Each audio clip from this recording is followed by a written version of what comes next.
ہمارے دین میں خیر، نیکی، بھلائی نظریے کی ہو، عقیدے کی ہو، خیال کی ہو یا عمل کی ہو، اخلاق کی ہو، یہ سب توحید ہی کی شاخیں ہیں۔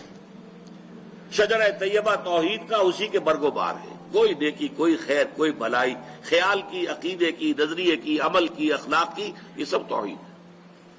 اور شر اور برائی اور گمراہی وہ عمل کی ہو، عقیدے کی ہو، خیالات کی ہو، نظریات کی ہو، وہ سب کی سب شرک ہی کی شاخیں ہیں۔ لیکن اب ایک سوال پیدا ہوتا ہے، اس کا جواب دے کے اپنی گفتگو ختم کروں گا۔ میری گفتگو سے تو معلوم ہوا کہ ہر گناہ شرک ہے۔ پھر یہ جو سورہ نساء میں 2 مرتبہ فرمایا کہ ان اللہ لا یغفر ان یشرک بہ ویغفر ما دون ذلک لمن یشاء، اللہ تعالیٰ اس کو تو نہیں بخشے گا کہ اس کے ساتھ شرک کیا جائے، اس سے کمتر گناہ جو بھی ہوگا جس کے لیے چاہے گا بخش دے گا۔ تو پھر وہ کمتر گناہ کون سے؟ سوال حقیقی ہے یا نہیں؟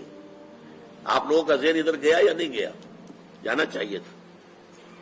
جواب کیا ہے؟ یہ کام اگر غیر شعوری طور پر ہو رہا ہو، تعمد نہ ہو، ارادے کے ساتھ نہ ہو، نظریے کے تحت نہ ہو، اس کو حق سمجھتے ہوئے نہ ہو، تو وہ گناہ رہے گا، اور اس سے توبہ کرنے سے اللہ تعالیٰ اس کو معاف فرما دے گا۔ اور یہ بھی ہو سکتا ہے کہ بغیر توبہ کے بھی معاف کر دے۔ لیکن اگر یہ مستقل ہو، نظریے سے متعلق ہو، جان بوجھ کر کیا گیا ہو، عمدن کیا گیا ہو، تو پھر یہ شرک ہے۔ اس فرق کو ذہن میں رکھیں گے تو پھر وہ آیت سمجھ میں آئے گی، ان اللہ لا یغفر ان یشرک بہ ویغفر ما دون ذلک لمن یشاء۔